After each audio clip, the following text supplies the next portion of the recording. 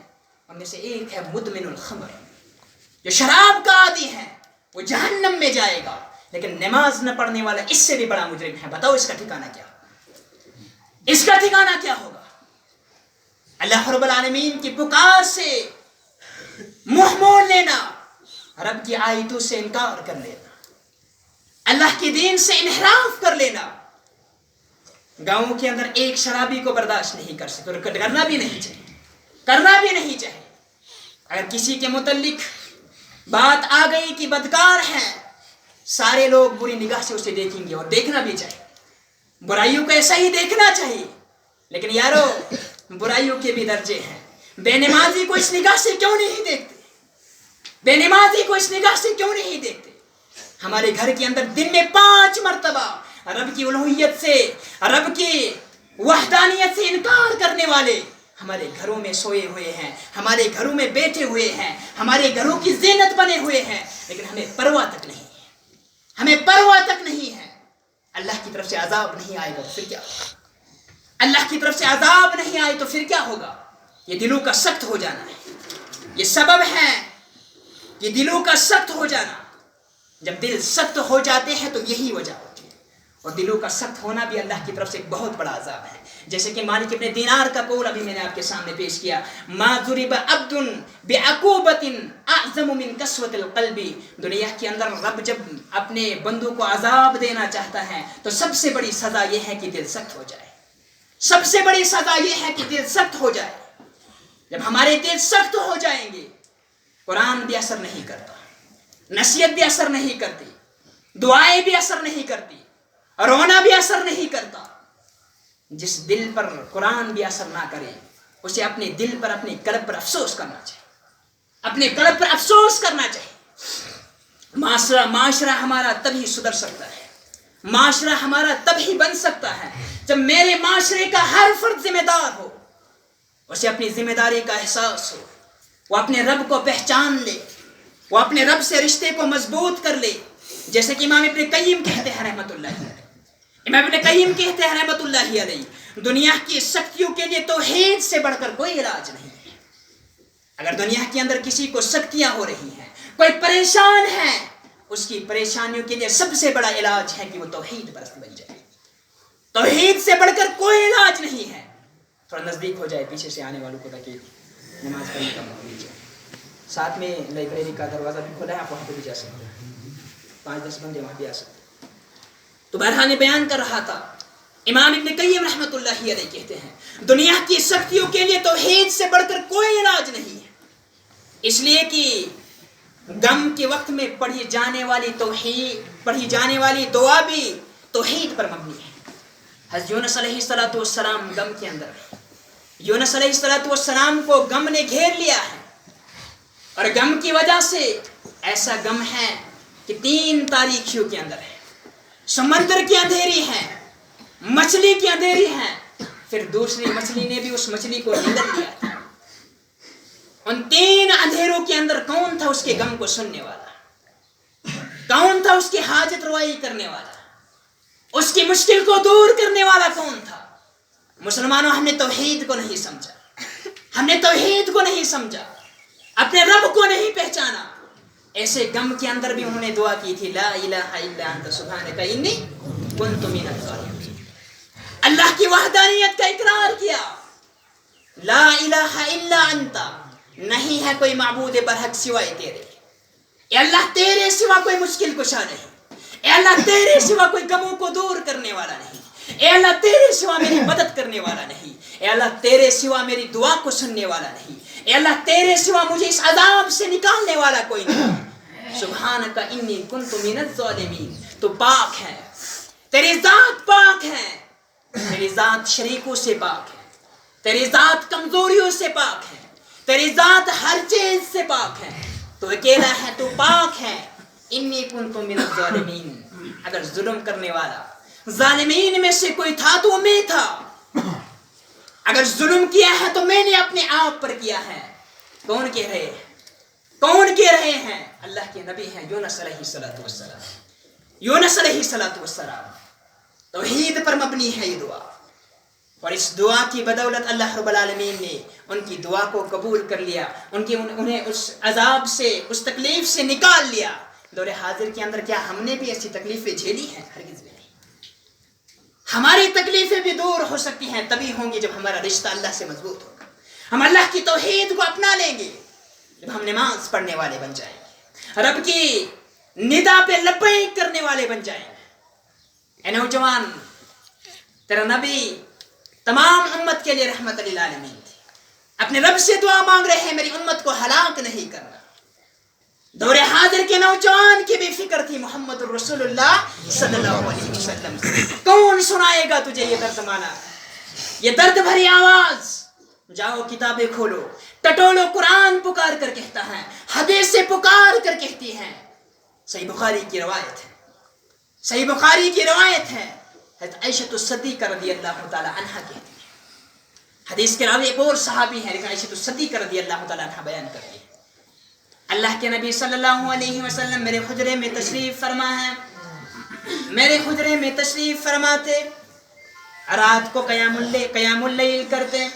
سورۃ المزمل کے اندر بھی اللہ رب العالمین نے بیان کیا، تیرا رب تو جانتا ہے یا رسول اللہ صلی اللہ علیہ وسلم، تیرا رب تو جانتا ہے کہ تو کبھی رات کے تہائی حصے میں بیدار ہو جائے، کبھی آدھی رات کو بیدار ہو جائے یا اس سے بھی پہلے بیدار ہو جائے۔ والذین معک، اور وہ جو لوگ ہیں جو تمہارے ساتھ ہیں، صحابہ کرام ہیں، وہ بھی راتوں کو اٹھ کر اللہ کی عبادت کرنے والے ہیں۔ عائشہ صدیقہ کہتی ہے رضی اللہ تعالی عنہ، محمد رسول اللہ صلی اللہ علیہ وسلم میرے حجرے کے اندر ہے، رات کی تاریکی میں جو اللہ رب العالمین کے دربار میں عبادت کے لیے کھڑے ہو جاتے، تہجد کے لیے کھڑے ہو جاتے، اتنے لمبے قرات کرتے، اتنے لمبے سجدے اور اتنے لمبے رکوع ہوتے۔ کبھی کبھار سجدے کی حالت میں میں محمد رسول اللہ صلی اللہ علیہ وسلم کو دیکھتی رہتی، منتظر رہتی تھی کہ کب محمد رسول اللہ صلی اللہ علیہ وسلم اپنا سر مبارک زمین سے اوپر اٹھائیں گے۔ پر کبھی کبھی تو مجھے یہ بھی خوف طاری ہو جاتی، مجھے یہ خوف ہو جاتا، میں ڈرنے لگ جاتی، کہیں اللہ رب العالمین نے محمد رسول اللہ صلی اللہ علیہ وسلم کی روح تو پرواز نہیں کر لی۔ اتنا لمبا قیام اور اتنا لمبا سجدہ ہوتا محمد رسول اللہ صلی اللہ علیہ وسلم کا، کہ جب مجھے میرا ڈر، میرا خوف اور زیادہ بڑھ جاتا، پھر میں اپنے بستر سے اٹھتی تھی، رات کی تاریکی میں، اندھیرے میں محمد رسول اللہ صلی اللہ علیہ وسلم کے پاؤں مبارک کو چھوتی تھی، یہ جاننے کے لیے کہ محمد رسول اللہ صلی اللہ علیہ وسلم ابھی تک دنیا میں موجود ہے۔ اتنا لمبا سجدہ ہوتا تھا، اور سوال کرنے والے نے سوال کیا، یا رسول اللہ صلی اللہ علیہ وسلم، آپ کے تمام گناہ، آپ کے اگلے اور پچھلے تمام گناہ تو معاف کر دیے گئے ہیں، اس کے باوجود بھی رات کو اتنا بڑا قیام کیوں؟ اتنا بڑا قیام کیوں کہ پاؤں میں بھی سوزش ہو جائے؟ آج تو ہمیں فرصت بھی نہیں فجر کی نماز پڑھنے کی، ظہر کی نماز میں بھی ہم موبائل کا پیچھا نہیں چھوڑتے، عصر کی نماز میں بھی ہم اپنے کاموں کو نہیں روکتے، مغرب کی نماز میں بھی ہم مسجد کے اندر نہیں دکھتے، عشاء کی نماز میں بھی گنے چنے آدمی مسجد میں ہوتے ہیں۔ یہاں تو محمد رسول اللہ صلی اللہ علیہ وسلم ہے جس کے تمام گناہوں کو معاف کر دیا گیا ہے۔ فرائض تو فرائض ہے، فرائض تو اپنی جگہ پہ، لیکن قیام اللیل میں بھی اس قدر شدت کے ساتھ، اس قدر خوف الہی کے ساتھ، محنت کے ساتھ، ڈر کے ساتھ عبادت کرتے ہیں کہ پاؤں میں سوزش ہو جاتی ہیں۔ اور جواب دیا محمد رسول اللہ صلی اللہ علیہ وسلم نے، اے پوچھنے والے، اے سوال کرنے والے، تیرا تو گمان ہے کہ محمد رسول اللہ صلی اللہ علیہ وسلم کی گناہوں کو معاف کر دیا گیا ہے، لہٰذا انہیں اب کوئی عمل کرنے کی ضرورت نہیں۔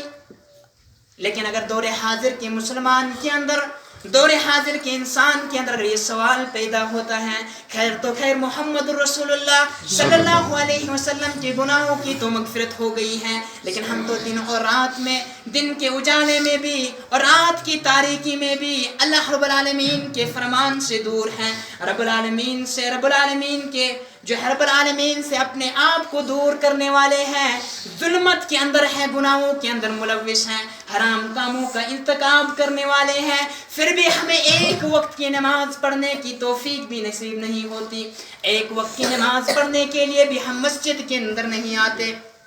اللہ کے نبی نے جواب دیا صلی اللہ علیہ وسلم نے، فرمایا افلا اکون عبدا شکورا، اے سوال کرنے والے، اگر اللہ نے مجھے توفیق دی ہے، میرے سارے گناہوں کو معاف کیا ہے، یہ تو اس کی رحمت ہے، یہ تو اس کا کرم ہے، یہ تو اس کا احسان ہے، تو کیا مجھے اب اس کے بل بوتے پر، اسی وجہ پر، اسی بنا پر اور زیادہ شکر گزار نہیں ہونا چاہیے؟ لیکن میرے نوجوان ساتھیوں، آج ہم کامیاب کیسے ہو سکتے ہیں؟ میرے بزرگوں اور میرے معاشرے کے لوگوں، آج ہم کامیاب کیسے ہو سکتے؟ ایک وقت کی نماز بھی ہم پابندی سے ادا کرنے والے نہیں ہیں۔ ایک نماز ہی تو ایسا رکن ہے جس کے متعلق محمد رسول اللہ صلی اللہ علیہ وسلم نے فرمایا تھا کہ یہ کفر اور شرک کے درمیان، ایمان اور کفر کے درمیان فرق کرنے والی اگر کوئی چیز ہے تو وہ نماز ہے۔ پھر ہمارا بظاہر مسلمان ہونا کہاں کا ہے؟ اگر ہم نماز نہیں پڑھتے ہیں تو اسلام کے اندر ہمارا کوئی داخلہ نہیں۔ کہیں مرتبہ آپ کے سامنے قول بھی رکھا ہے، عمر بن خطاب رضی اللہ تعالی عنہ کہا کرتے تھے، ملم، جو نماز نہیں پڑھتا، لا حدن فی الاسلام، اسلام میں اس کا کوئی بھی حصہ نہیں ہے، مسلمانوں کے اندر اسے شمار نہیں کیا جا سکتا، ایمان کے اندر اسے شمار نہیں کیا جا سکتا۔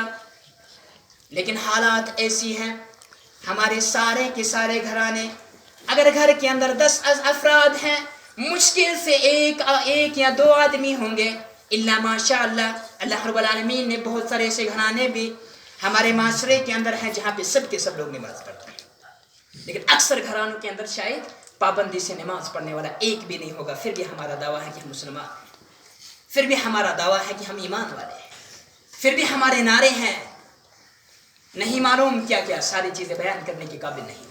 اللہ سے دعا ہے اللہ رب العالمین مجھے بھی اور آپ کو بھی توفیق دے، ہمیں صحیح معنوں میں اسلام سمجھنے کی توفیق عطا فرمائے، ہمیں نصیحت بھی ہم پہ اثر نہیں کرتی۔ میں پھر سے ذکر کرنا چاہوں گا، اس سے سب سے بڑی وجہ